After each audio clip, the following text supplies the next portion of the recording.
ಅಂದ್ರೆ ಅಜಯ್ ಅವರು ಸಾಲದ ವಿಷಯವಾಗಿ ಸ್ವಲ್ಪ ವೈರಲ್ ಆಗ್ತಾನೆ ಇದೆ. ಇಲ್ಲ, ನೀವು ಬಹಳ ಮುಖ್ಯವಾಗಿ ಗಮನಿಸಿ, ನಾನು ಪೂರ್ತಿ ಏನ್ ಹೇಳಿದೀನಿ ಹೌದು, actually I have that capacity of taking crores of loans. ಅಂದ್ರೆ ಇವತ್ತು ಸಾಲ ಇದೆ, that doesn't mean I in a bad phase. ನಾನು ಅಷ್ಟೇ ಟ್ಯಾಕ್ಸಸ್ ಪೇ ಮಾಡಿದ್ದೀನಿ, ನಾನು ಎಲ್ಲಾನು ಅಫಿಷಿಯಲ್ ಅಕೌಂಟಬಲ್ ಲೋನ್ಸ್. ಓಕೆ, ಇವ್ ನಾನು ಮನೆ ಮಾಡಿದ್ದೀನಿ, ಮನೆ ಯಾರು ಹೋಗಿ ಹೋಲ್ ಅಂಡ್ ಸೋಲ್ ಕ್ಯಾಶ್ ಕೊಟ್ಟು ಯಾರು ತಗೊಳಕ್ ಆಗಲ್ಲ. I have to take loans. ಒಂದು ಸಿನಿಮಾ ಮಾಡ್ತೀನಿ ಅಂದ್ರೆ ಸಿನಿಮಾ ಫೈನಾನ್ಸ್ ಅಂತ ತಗೋಬೇಕು. ನಾನು 4 ಕಾರ್ ತಗೊಳ್ತೀನಿ ಅಂದ್ರೆ ಅದಕ್ಕೆ ಫೈನಾನ್ಸ್ ತಗೋಬೇಕು.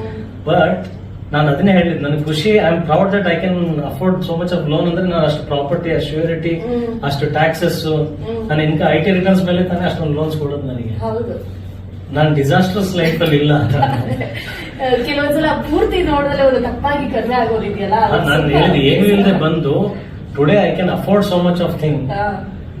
ಇವಾಗ ನಾನು ಭಿಕ್ಷೆ ಬೇಡಿಲ್ಲ, ನನ್ನ ಕೈಯಲ್ಲಿ ಆಗ್ತಾ ಇಲ್ಲ, ದಯವಿಟ್ಟು ನನ್ನ ಬದುಕಿಗೆ ಯಾರೋ ಸಹಾಯ ಮಾಡಿ ಅಂತ ಭಿಕ್ಷೆ ಬೇಡಿದ್ದಲ್ಲ. ಭಿಕ್ಷೆಗೂ ಸಾಲಗೂ ವ್ಯತ್ಯಾಸ ಇದೆ. ಸಾಲ is you return it back, you pay interest to it. ಅರ್ಥ ಆಯ್ತಾ? ಸಹಾಯ ತಗೊಂಡಿಲ್ಲ, ನಾನು ಭಿಕ್ಷೆ ಪಡೆದಿಲ್ಲ. So I am happy. ಇಷ್ಟೊಂದೆಲ್ಲ ನನ್ನ ಕೆಪಾಸಿಟಿ ಇದೆ, ಇಷ್ಟು IT ಫೈಲ್ ಮಾಡ್ತೀನಿ ನಾನು.